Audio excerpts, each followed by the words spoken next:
Greetings, happy warriors, and welcome to the Rabbi Daniel Lapin Show, where, as usual, I solemnly dedicate myself to revealing how the world really works. Welcome to each and every happy warrior, and thank you for all you've done to help promote the show. The number of subscribers continues to climb, which brings me a certain amount of joy, and I very much appreciate everything that you have done to make that happen. If you yourself have not yet subscribed, please go ahead and make that happen as well. Now, I first saw this a little earlier in the week, and I wasn't really going to discuss it. I'd planned to do something else on this particular show. But then, a day later, I saw this item again in a slight variation. And then two more times, for a total of 4 times.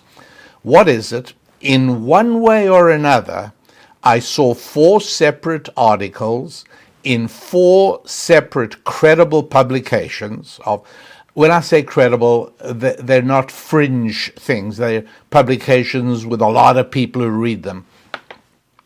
And each of these 4 articles focused on the same thing, which is, we are heading into World War III. We are already in World War III, and we don't yet know it. World War III is just around the corner. You've surely got to be able to understand that. Dear happy warriors, I promise you that if my antennae start alerting me to danger, I will share it with you instantly. I promise you, I am very alert to real danger. I am part of a people that has been thrown out of many, many, many places with very little notice, but with certain whispers in the wind. And so we've become reasonably adept at knowing when the danger signs are real. And you will remember in the United States of America, back in 2016, when Donald Trump won his first term as president of the United States, many people said, it's time for all people to leave the country. You won't be safe here. Minorities have to leave the country. Jews have to leave the country. It's not going to be safe. And at the time, I denounced that as sensationalist tripe, complete farmyard manure, utter ridiculous bilgewater. And obviously it was the case. But I'm very aware that there is such a thing as danger, and things can go downhill very quickly. 1290 is a long time ago, but that was when England threw the Jews, who were well established in England, threw them out with nothing but what they could carry. And they were out until 1650 approximately, 1650 or 1660, when Oliver Cromwell brought them back.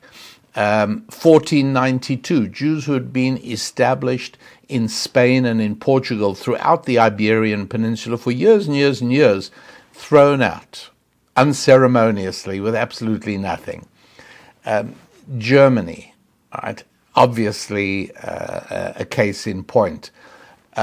Russia, places that fell under the Soviet Union as part of the Potsdam Conference and the agreements made by Stalin with Roosevelt and Churchill at the end of World War II. There were many countries in which Jews had lived for a very long time. Poland, Lithuania. I won't say they'd lived safely, prosperously, in tranquility. That's not true. But they certainly lived there for a long time. And again, it became impossible. They had to get out. And so I'm just trying to establish my bona fides. You can trust me on this. When I sense danger, I promise you I will tell you. And World War III would obviously be a danger, no question about it. What should one do? Well, for one thing, if it's really World War III, well, then I suppose you should make sure you're not living in a city. You should get out into the countryside where you can be self-sufficient and where you will be less of a target, and so on and so on. But don't worry, that's not what's happening now. I assure you it isn't. And so maybe what I should do is just walk through what some of these articles and some of these commentators, I've even seen on television, legacy media, people talking in terms of, oh, we're on the threshold of World War III. We're not, I promise you. But I'm going to explain to you where this comes from.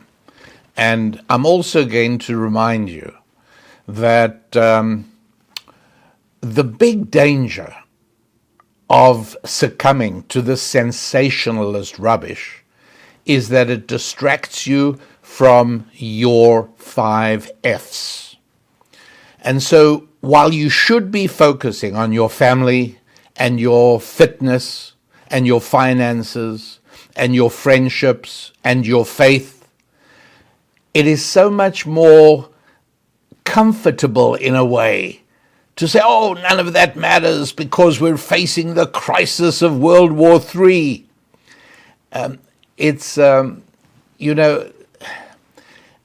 When young men are called up, and in no way minimizing what that means, particularly because I know so many people in Israel whose lives are in a shambles.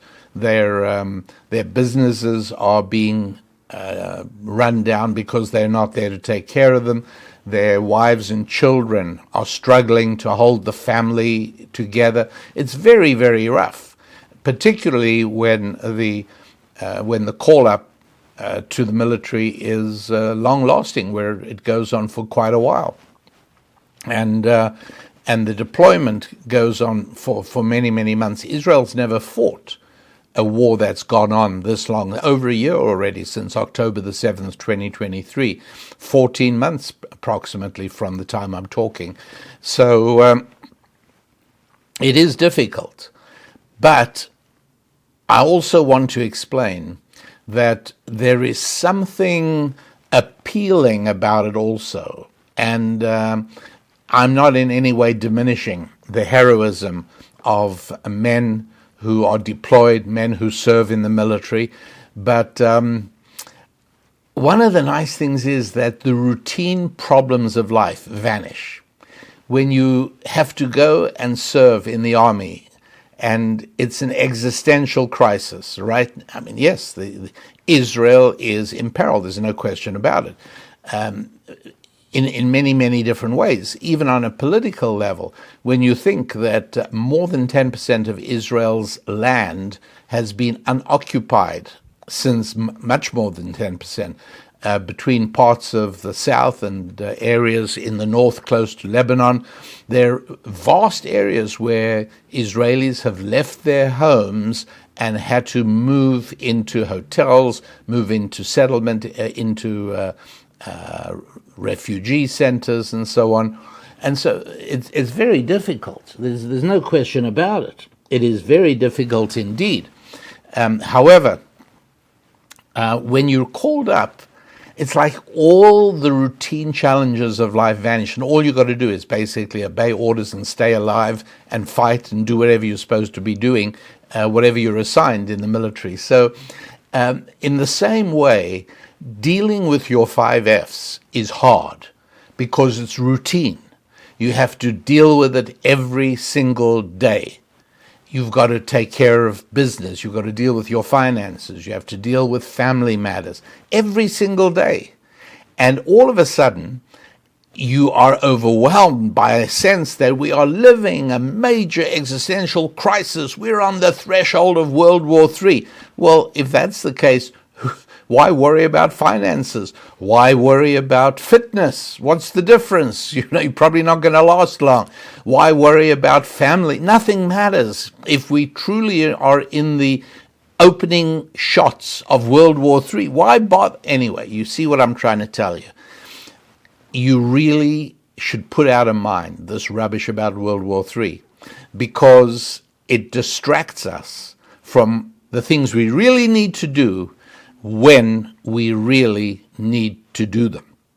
The 5 F's now.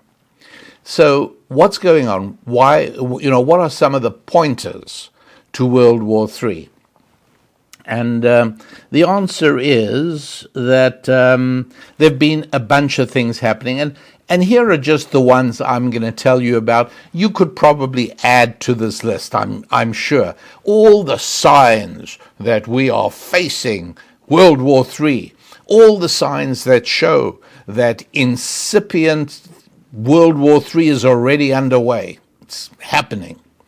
All right, so some of the things. Well, North Korea.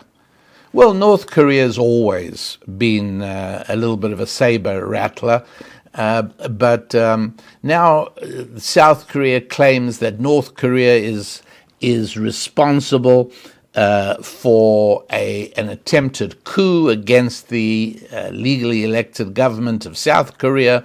And so now there's a crisis in South Korea precipitated by North Korea. Ooh, but wait, that's not all. There's more. Syria. You've probably caught that Syria's been in the news lately. Well, Bashar al-Assad is the guy who's been the head of Syria for many, many, many years. He was the one, you might remember, that Barack Obama drew a red line in the sand, or a red line out of the sand. And Barack Obama told him, up to here and no more. If you do this... Anyway, he did that and made absolutely no difference. Turned out Barack Obama's red line was done with a children's Crayola coloring pen. It was complete and utter nonsense, meant nothing, and Bashar al-Assad knew that it meant nothing. He was in no way deterred.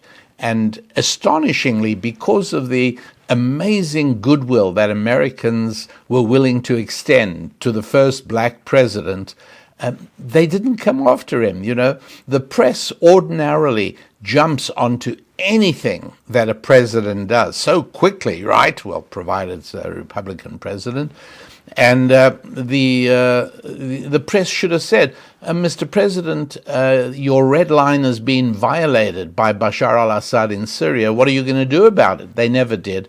Barack Obama did absolutely nothing, and Bashar al-Assad proceeded to do everything he had been doing. I'm not going to go into details of it because, to tell you the truth, I don't really care that much about what Syrians do to one another. It is not my concern. It should not be the concern of the United States of America unless it turns out that they are threatening anyone outside of Syria.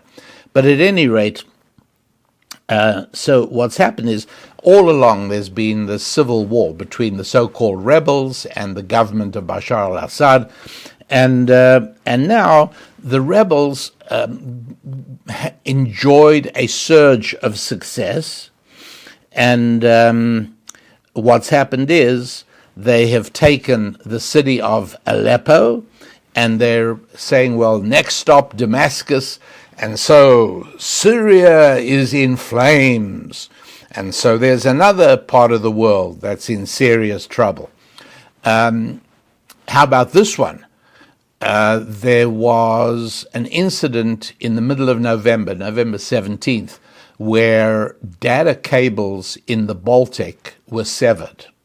Initially, it wasn't clear how that happened, but suspicion immediately fell on China, and thereafter the movements of a Chinese ship in the Baltic were monitored, and the ship's movements were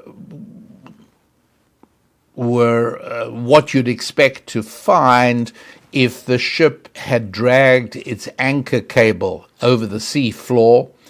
It's all a little hard to understand because I know a little bit about anchors, a little bit about ships, and you can't drag your anchor. The anchor is designed to resist dragging. It would be very, very questionable as to whether you could drag your anchor. In fact, one of the things when you drop your anchor, it's intended to hold your ship stationary, and one of the things is you actually engage the engines in reverse to try and pull the anchor, and all that does is dig it deeper into the seabed. So I will tell you that I am a little skeptical about exactly what happened. But maybe the ship dragged chains, not the anchor, just a chain, and that damaged the cables. I have absolutely no idea. But data cables were damaged in the Baltic, and these were cables that linked various NATO countries. This is what they're saying. The cables also link non-NATO countries. But you got to understand that media is driven by sensationalism, just like social media, right? Clickbait. Who hasn't been tempted to go onto a video because of the seductive little thumbnail that advertises the video, then turns out to have very little to do with that? Everybody knows that you've got to get eyeballs, and it's no different for CNN as it is for Fox, and it's no different for internet news sources. And so right now, it's a Chinese show, and maybe it is, I don't know. And maybe they did it deliberately, and maybe it was an accident, I don't know. But the important thing is, it doesn't matter. It really doesn't. There was a destruction of the Nord Stream pipeline months back, you will remember.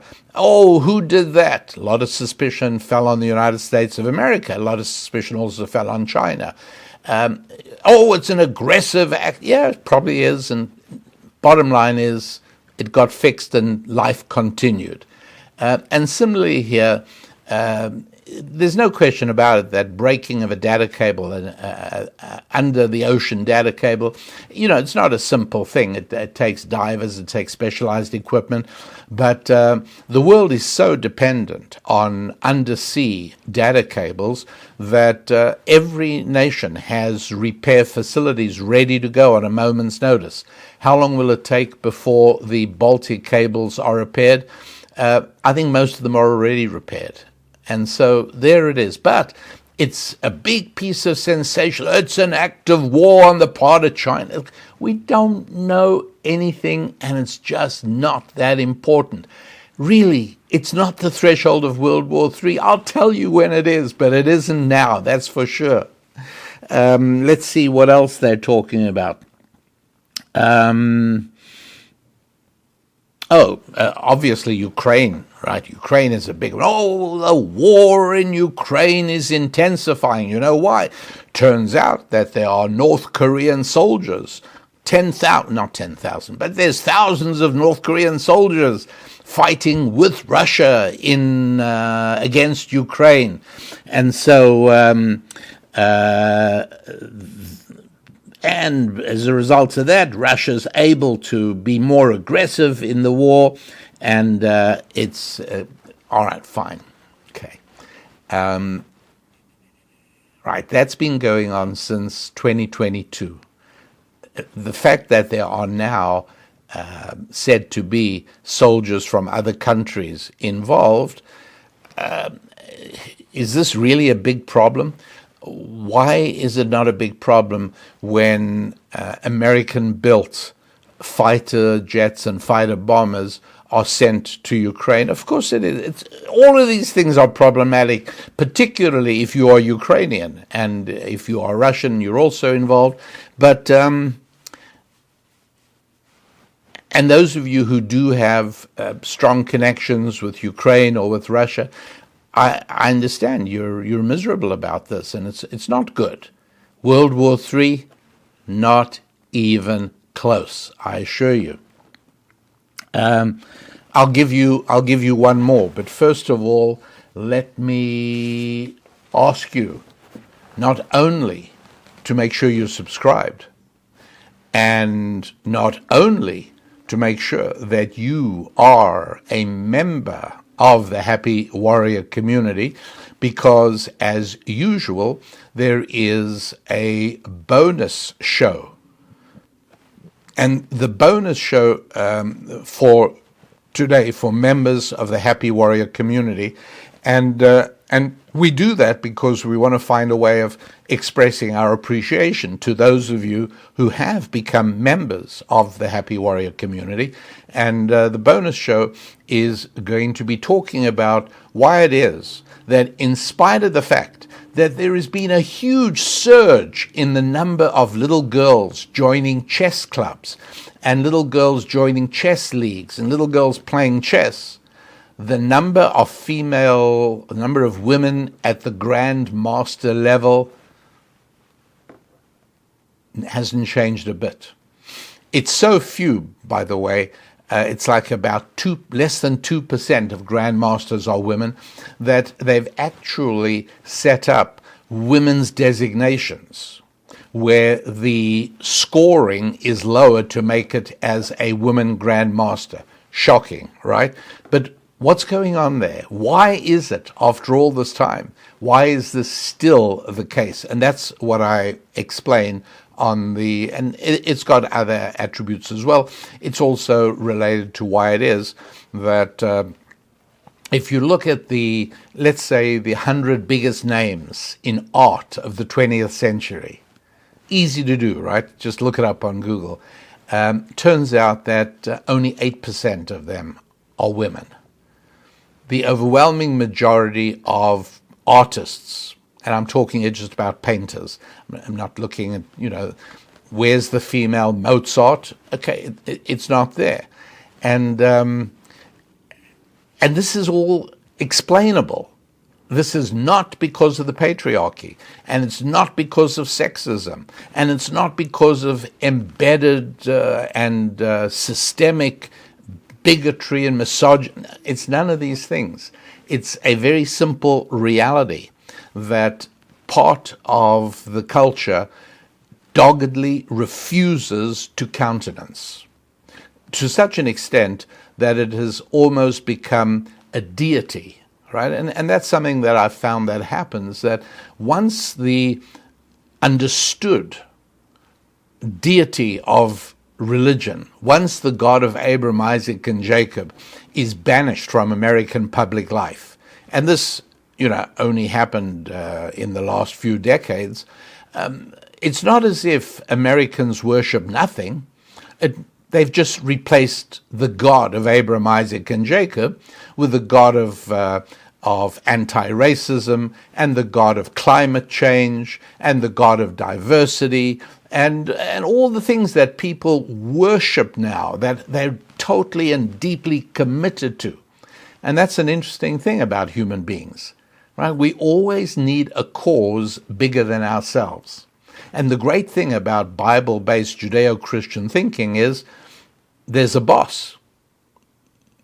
And so we have the cause.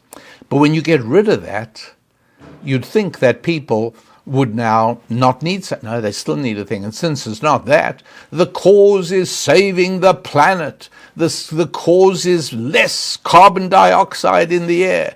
The cause is undoing the racism that has infected America, or undoing the anti-women misogyny, dealing with the toxic masculine. This is all stuff that is believed, for the most part, by people who have renounced the faith of Abraham, Isaac, and Jacob, the faith of the Bible, and the faith of the God of Abraham, Isaac, and Jacob, and they adopt a new faith. It is religious-like in the devotion that people have for it. And so, anyway, a lot of that stuff will be in the bonus podcast.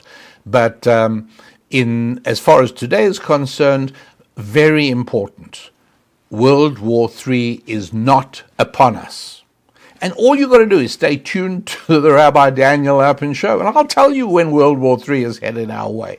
But it isn't yet. Those of you who are already members of the Happy Warrior community, and those of you who are now going to become members of our Happy Warrior community, where we have an opportunity to meet and talk on the Happy Warrior website. Many of you are aware that that's where we communicate. That is also the community from whom I invite people for periodic interviews on the Rabbi Daniel Lapin show. It's the segment I call, Get to Know the Happy Warriors. And we've done one already. We got another one coming up soon. But if you want to know how you remember, you want to find the bonus podcast, our staff was good enough to give me some directions, which I'm going to pass on to you. All you got to do is log into your We Happy Warriors account. That's all you got to do. Or go to the community app. You may have an app on your phone. Choose the We Happy Warrior community, and you have a resource library. Go to the resource library. By the way, that's where you get access to an enormous amount, hundreds and hundreds of shows and articles and musings and everything else. Choose the podcast forum circle and click on the post for the bonus podcast audio.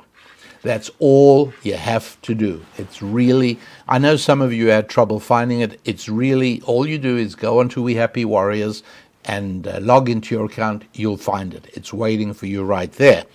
Also, want to tell you that in terms of gifts, and this time of the year we're thinking of giving gifts for Hanukkah, giving gifts for Christmas, even for New Year.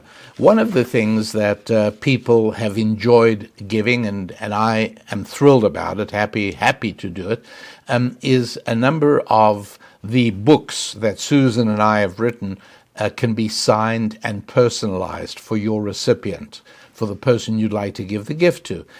Easy to do, and again, all you do is go on to rabbidaniellapin.com, and you will find that you just have to go to the rabbidaniellapin.com, go to the store, and at the store you will find one of the items available at this time of the year are books that are autographed and personalized to whomever you wish to actually give that book to. All right, the website is wehappywarriors.com for members and for the podcast bonus, and rabbidaniellapin.com for, of course, for the book offer. Okay, and so back to World War III, which is not happening, really, not happening. You've got to become less susceptible to the sensationalism. Immunize yourself, vaccinate yourself against this panic and hysterical response that we are now very subject to. You know, it was different. Once upon a time, you tuned into, this is years ago, you tuned into the local radio station in your city, you read one or two of the local newspapers published in your city. There was more of a sense of responsibility because there was an accountability. It wasn't an ad hoc. And that's really what the internet has become. And you just have to be aware of it. It's a very useful tool. There's lots of value. There's also lots of garbage. But don't allow yourself to be stampeded and distracted from your basic mission, which is your 5 F's. You've got to be on top of this, and this is where your time and energy should be going. Building up your finances, building up your family, wherever you are in that journey. If you're not yet married, that's something that you should be putting energy into and doing it correctly. Don't waste time. So you've got to deal with your finance, you've got to deal with your family. Social, very important. You've got to make sure you are growing your social circle. Friendships.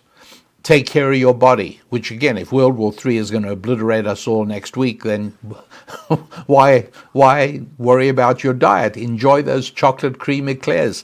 From me, enjoy them. But World War III is not upon us. So keep on with your diet and keep on with your exercise and look after your body and take care of your connection with the boss as well. That's the 5 F's: faith, friendships, fitness, finance, and family. Here's another reason they say, oh, you know why we're on the verge of World War III? Have a look what's going on in the Middle East. What's going on is Israel is still bombing in Gaza, and there is a tenuous ceasefire in Lebanon.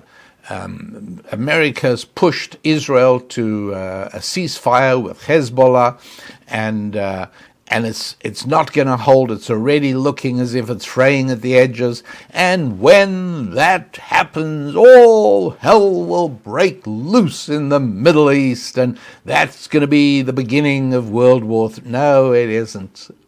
I promise you, relax. It's okay. No, don't relax. Don't let yourself be distracted by this nonsense and focus on your 5 F's. Now, why is it that I can assure you with such conviction that what you have to worry about is plenty? You must worry about your finances, worry about your family, very much worry about your family, worry about your fitness and your friendships and your faith. Yeah, plenty to worry about. But what you don't have to worry about is World War III. Why do I say that? Well, let me explain. These things that look like different problems, right?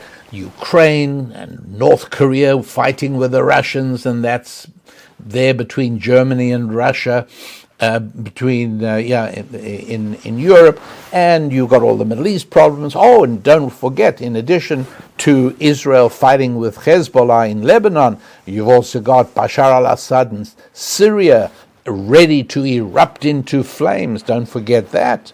And yes, up in the Baltic region, well, there we have the problem of the China breaking the wires, the data cables. Oh, here's one more thing. China is going to invade Taiwan. And what's going to happen then? That's another hotspot. Well, America is going to be plunged into war, and there it is. Off we go.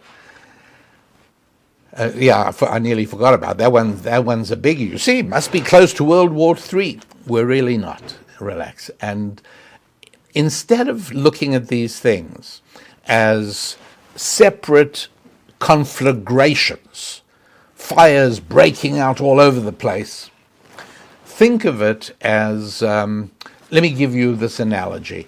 A guy in Los Angeles wakes up, and during the night, there was a big earthquake, and it broke bridges, and it broke gas mains, and it started fires. But he slept through that entirely. And he gets up in the morning, and he notices that a bookcase in his living room had fallen over. Oh my God, how did that happen? He said, what a strange thing. Who's ever heard of a bookcase falling? Well, I guess maybe my dog tried to jump on it and pulled it over. Then he goes out in the street and he sees a water main broken and there's flooding. And he takes a little walk and he sees a fire. And then he goes somewhere else and he notices a freeway bridge down. All of these things happened in Los Angeles in '92 with the earthquake then. And he says to himself, what a coincidence. I mean, the world's falling apart. There's fires, there's floods, there's broken bridges, there's my bookcase tumbling down. Everything's going wrong in the world today. And the wise man taps him on the shoulder and says, relax. These are not 5 disparate things that are going on. And it's not just that fires are being set and floods. It's that there was an earthquake last night. You slept through it. And the earthquake caused the bridge to fall, and it caused the intersection to flood, and the fire hydrant to break, and fires to break out from broken gas mains. It's just one thing. They're getting it under control. And sure enough, they did get it under control. That's what's going on here. Admittedly, if these were all disconnected concerns, China breaking the cable, China invading Taiwan, North Korea and South Korea arguing, whoa, wow, everything's breaking up. The delicate and fragile status quo is being imperiled. No, these are all manifestations of the same thing. That's all that's going on here. And as a result, there's nothing to worry about. Now, okay, let me explain.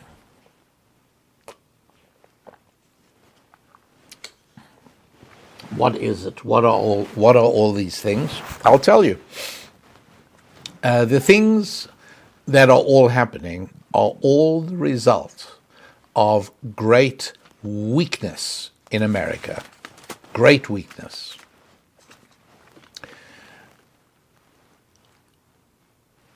Okay, where to start? Let's start off with Israel's frail ceasefire with Hezbollah, the Iran-sponsored.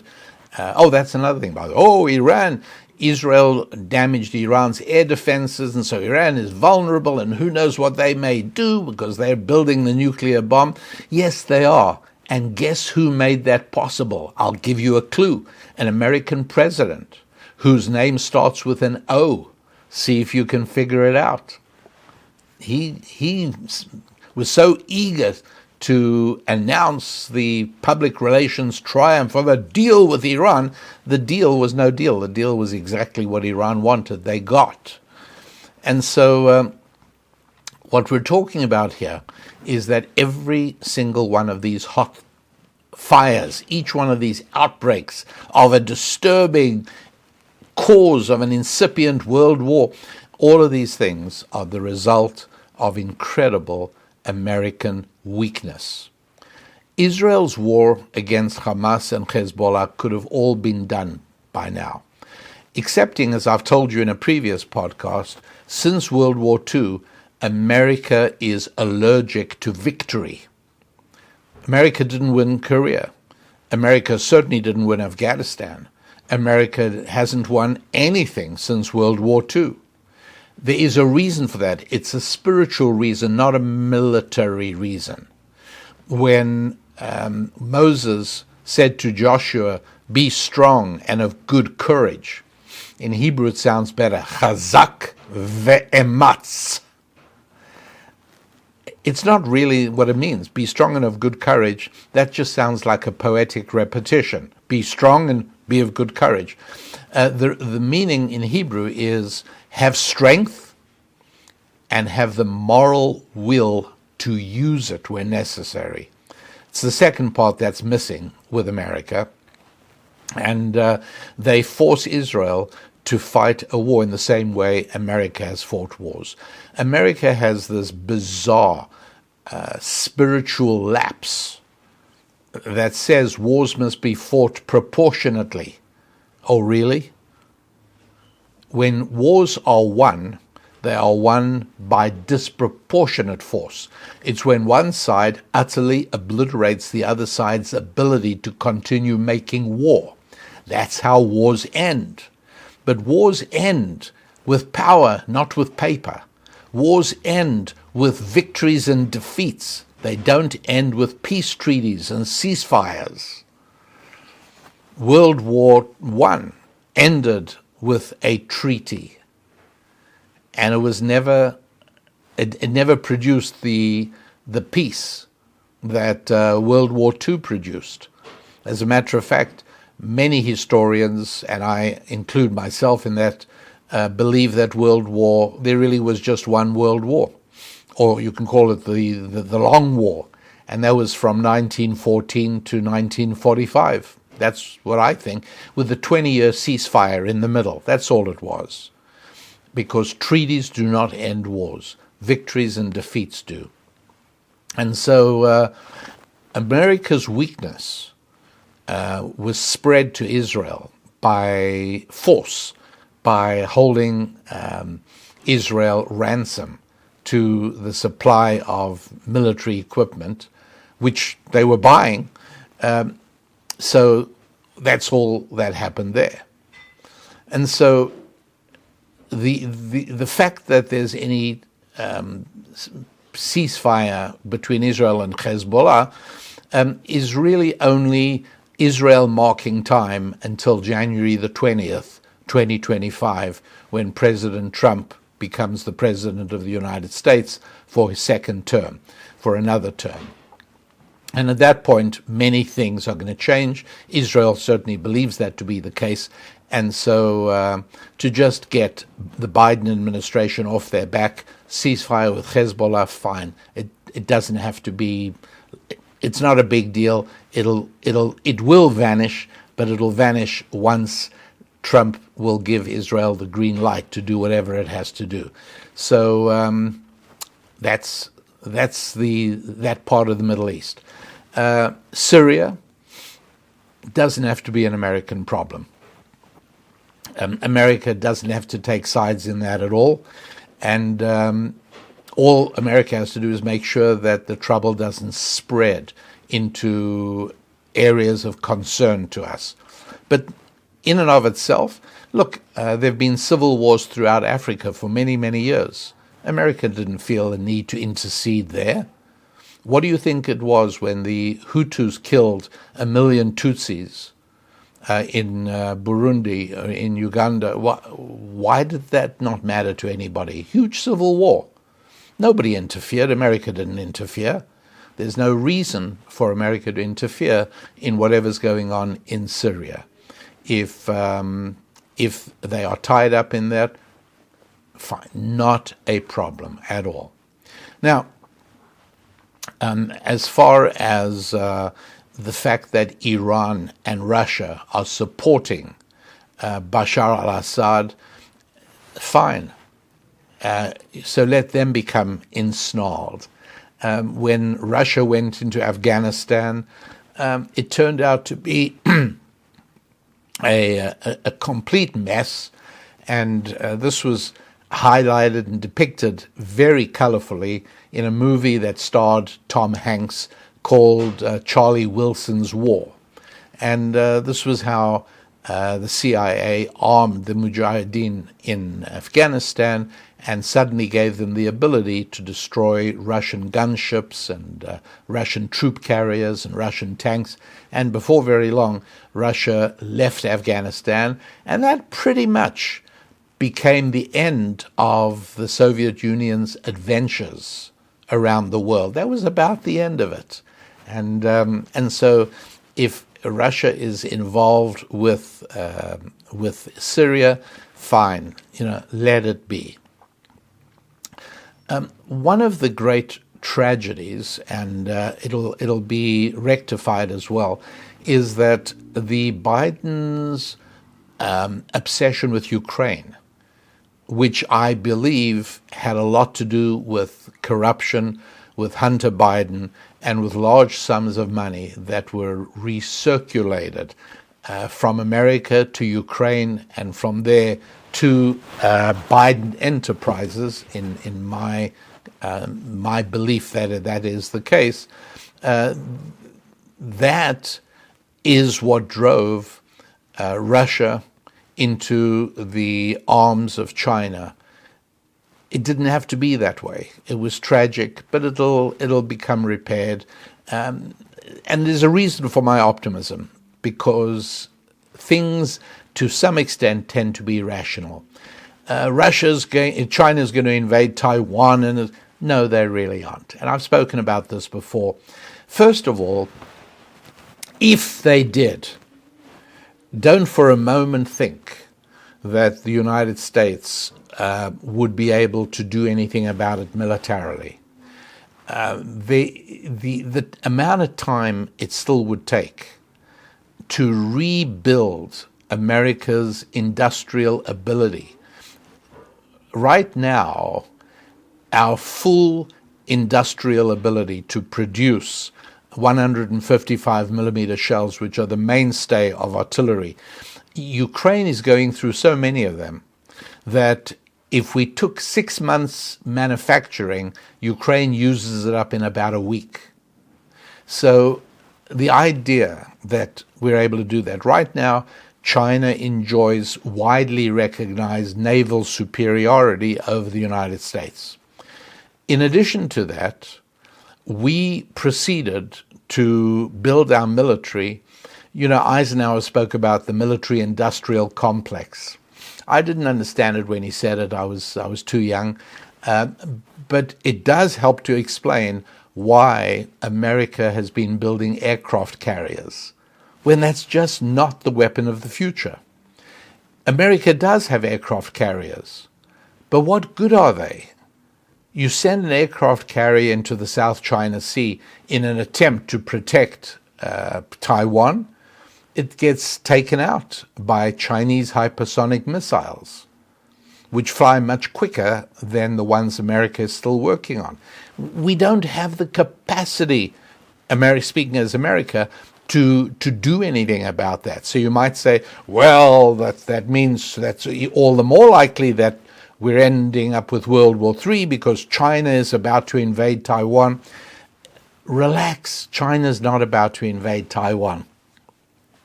And I say that with great certainty. And the reason is because I pay a lot of attention to Taiwanese elections. And I pay a lot of attention to Taiwanese surveys and polls. And it's very, very clear to me that Taiwan is moving in its own right towards reconnecting with China. It's the obvious move for them. Do you really think China wants to bomb Taiwan into a parking lot? Of course they don't. Taiwan Semiconductor Manufacturing Company is there. So is many other things there. Of course they don't want to. There is no way that China is going to launch a military attack on Taiwan. It's absurd. They don't see the Taiwanese as enemies. They see them as Chinese. And the point that so many people are ignoring in the United States of America, it's not. I just want to. It's not that I'm this big genius and I see it. Many, many, many far more knowledgeable observers of China and Taiwan have made this point as well. In fact, I may not even have come up with it myself. It's even conceivable that I got it from reading somebody else a few years ago. But if you follow Taiwanese elections, it's perfectly clear that the Chinese people themselves are moving closer and closer towards reconnecting with China, which is exactly what Xi Jinping of China wants to see happen. It's going to happen very quietly. Will it be a problem for the United States of America? I don't think it's going to be a big problem. We may find we're paying a little bit more. We will find ourselves more vulnerable because any threat to impose tariffs on China could be countered by a threat on the part of China to slow down shipments of critical things. Right now, between China and India, the medications we need, the vaccines we need, a lot of these things are manufactured in China and India anyways. And so it's going to be perhaps a little more difficult to get semiconductors. Well, don't for a moment believe that the Biden administration's tremendous boondoggle of money given to build new semiconductor facilities in America, that's not where it's going to come from. It will come, but it'll take time. Will there be hiccups in the shipment of semiconductors? Quite possibly, but none of this is going to be crucial. We're not looking at anybody trying to start a major conflict. China, you got to understand, if you look at their Belt and Road Initiative, and you see what they've been trying to do in Africa and in South America, it's not invading, it's not military. They're winning simply through economic power. And there are two conflicting views on China. One is China's in big trouble, their real estate industry is in trouble, their demographics are in trouble, a rest of population is objecting to the surveillance and to the control of the state. And then there's the view of many, many other people to which I subscribe, which I think is a far more educated approach to China, which is they're doing just fine. There's no desperation in China at all. Like everyone else, ups and downs, rate of growth is a little lower now than the crazy rate of growth it had a few years ago. It may well come back. Do they have demographic challenges? Yeah, but so do we in the West. Almost every Western industrialized nation, with the exception of Israel, is suffering a very severe fertility crisis. So, yeah, it's not like that. So, the important thing that I want to try and suggest that you consider to be a true analysis, I think it is, but you must make up your own mind.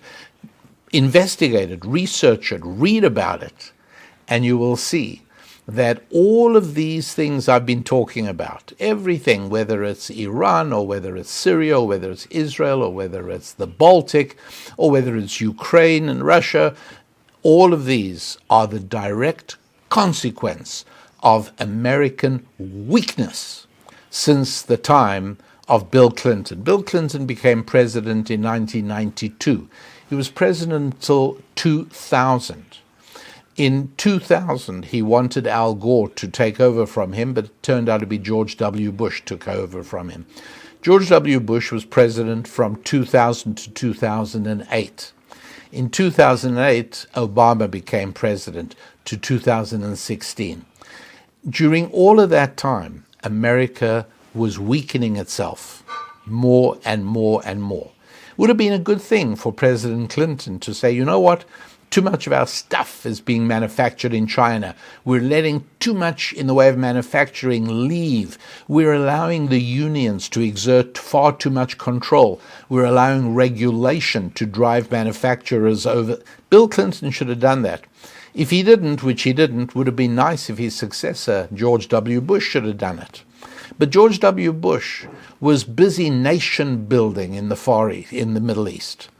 That's right. Nation building, bringing democracy to Iraq. How's that been working out? It was nonsense. It was nothing but weakness.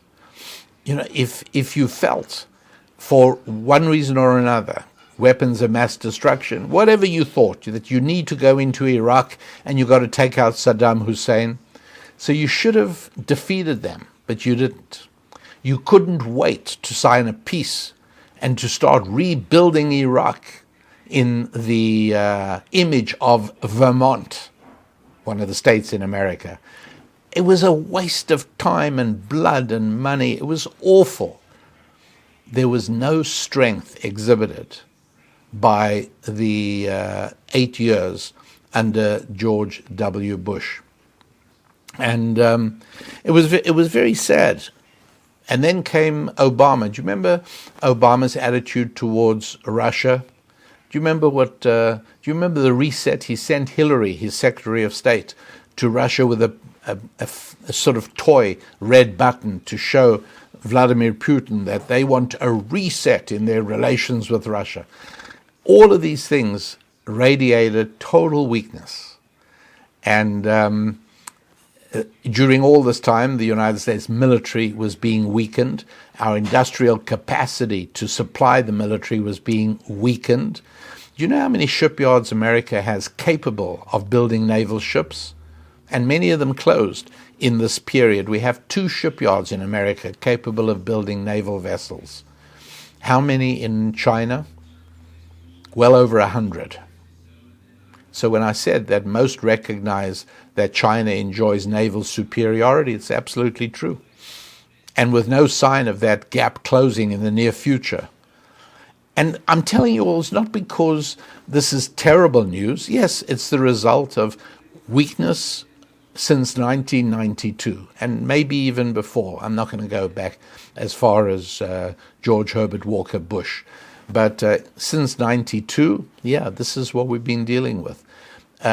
Fatal, not fatal, but when you've heard me speak about the 250 years of an empire, and you've heard me sadly identify the fact that America is in year number 248, it's a reality. It doesn't mean it's the end. It just means it's a new beginning. It's a new era, an era of American unipolarity in the world. That's probably history. That's probably gone. But World War III, come on, don't be susceptible to the sensationalist nonsense. Absolutely not at all. The Ukraine and Russia crisis, is that also American weakness? Absolutely. And by the way, the good news is that if there's one thing that everybody recognizes about Donald Trump is he's not weak. And people everywhere are welcoming that, because in America that is able to act firmly in a masculine way will be very welcome. But yes, talk about interference in other countries. In 2014, Barack Obama, along with his chief right hand, a woman called Victoria Nuland. Her father was Jewish. The original family name was Noodleman. They changed it to Newland. And Victoria Nuland got this unbelievable emperor complex that she is going to reshape Central Europe. And she interfered. Talk about Russian interference in American elections. I don't think there's evidence of that, but there's plenty of evidence that America worked to successfully depose the elected head of Ukraine, and to replace him eventually with Zelensky, who's been an absolute calamity. But what are some of the things that were done? Some really, really dumb things. They encouraged, as I say, a change of leadership in Ukraine from a pro-Russian leader to a pro-Western leader. And Zelensky was a pro-Western leader simply because he was able to be bought with American money, which he was, or I should say Biden money. And what happened is that this, and the evidence, I mean, it's not hard to find, because the Obama administration boasted about it, that they were doing this, and they did do it. And then the next thing is they encouraged Zelensky to block up the North Crimea water canal. Crimea has been an important naval base for Russia. It's the only warm water port that Russia has had for hundreds of years. And it's occupied by people who think of themselves as Russian. It's always been a part of Russia. And in the fall of the Soviet Union, there was an attempt to take it away and make it part of Ukraine. This was all part of Obama and Nuland's dream of making Ukraine part of NATO. Again, what sort of person pokes the bear in the cage with a stick? Well, what sort of person does that? But that's what the Obama administration was doing, culminating in violating an understanding that was made with Gorbachev in '89 that Ukraine would not become part of NATO. But meanwhile, Crimea is not getting any water, because the canal that was built by the Soviets soon after World War II, in the years following World War II, that canal had been blocked, big concrete dam. Well, 2022, Putin had had enough. People in the Crimea were not, his people were not getting water. And so in 2022, Russia invaded Ukraine. Do you know what they did on the very first? You check this up. The very first day of the invasion, they went to the dam that the Ukrainians had built with American help across the North Crimea water canal, and they blew it up to restore water to Crimea. And so it goes. This stupidity that has been at the heart. Vladimir Putin is trying to rebuild the Soviet Empire. He wants to go back to Catherine the Great. Ukraine is just the beginning. After that, it's going to be all the Baltic states. Look, I'm not a prophet, and I have no line to the soul of Vladimir Putin.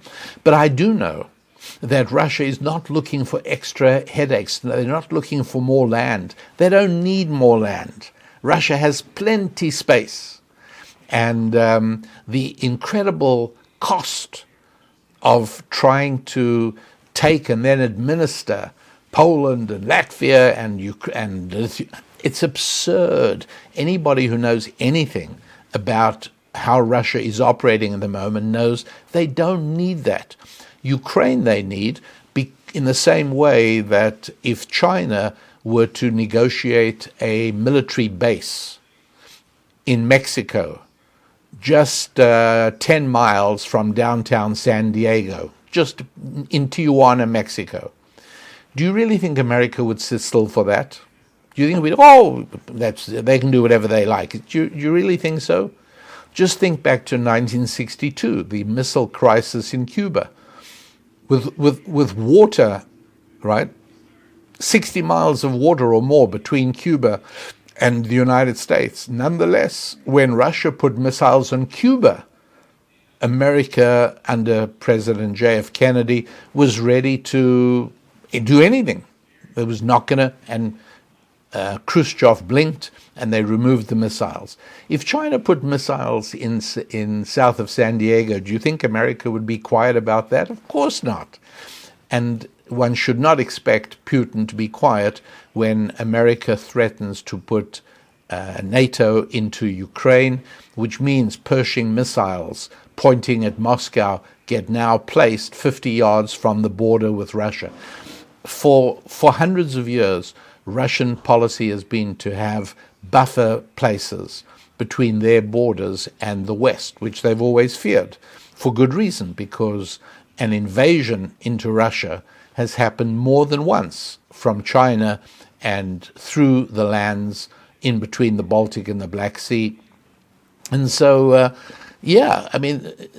all of this stuff, what I'm trying to point out is that these conflagrations that are being cited as evidence that we are facing the dangers of World War III, they are all the same thing. They are all the result of decades of serious mismanagement in America, a mismanagement based on the idea that everybody wants to become an American. Let me tell you something. This part I know for sure. Chinese people do not want to become Americans. They really don't. Muslim people, we know for sure, do not want to become Americans. And but we operate on this basis of exporting America, the globalism. We're going to make everywhere in the world is going to be just a little replica of America, democratic, and it's going to be peaceful, and they're going to trade. This is a great illusion. But in following that illusion, America neglected to look after its own house. And my prayer is that President Trump, who gained office, he gained victory in 2024, in last month, because he promised to make America great again. Making America great again doesn't mean exporting democracy. Making America great again is not telling other countries, as America's been doing since Clinton's time, that they have to adopt the homosexual agenda or the LGBT agenda or the trans agenda. That's been a requirement. American embassies around the world have been putting pride and rainbow flags. Why? Why has this got to be foisted on other nations? Our job is not to improve the world. I think you understand where I'm coming from. And if indeed President Trump proves to really wish to make America great again, which means minding our own business, which will be greatly to the relief of everybody else, you really don't have to worry about World War. I'm not saying Trump will head off World War III. I'm saying World War III is not on the doorstep. It's not happening. It's not as if, oh, somebody better do something to make sure World War III doesn't erupt. It's not erupting. All you have to do is start taking care of America, and these conflagrations will subside one by one. They will be in. So I'm very much looking forward to the Trump administration. I think it will be a massive reduction in all of this nonsense and this sensationalism going on overseas. Let everybody take care of their own places, and America will take care of America. That's the concept. So above all, World War III is not happening. Please be aware of that. Pass the good word, will you? Spread that. Tell other people. Let them become happy warriors as well. Take care of your 5 Fs. The website is rabbidaniellapin.com. Be in touch. Become a happy warrior and stay connected and focus on your 5 Fs. And so that's as far as we're going to go for today. But just remember, your 5 Fs, stay in touch with those. Stay focused on those. You happy warriors who are part of the Happy Warrior community, welcome to you, and I'm happy for you to be there. And for that reason, you are going to be able to access another bonus show having to do with male-female differences, particularly in controversial areas. We'll take a look at that, and we will move onwards and upwards with our 5 Fs. So please, forget about World War III. Not happening, but what is happening is your family and your finances, your faith, your fitness, and your friendships. God bless.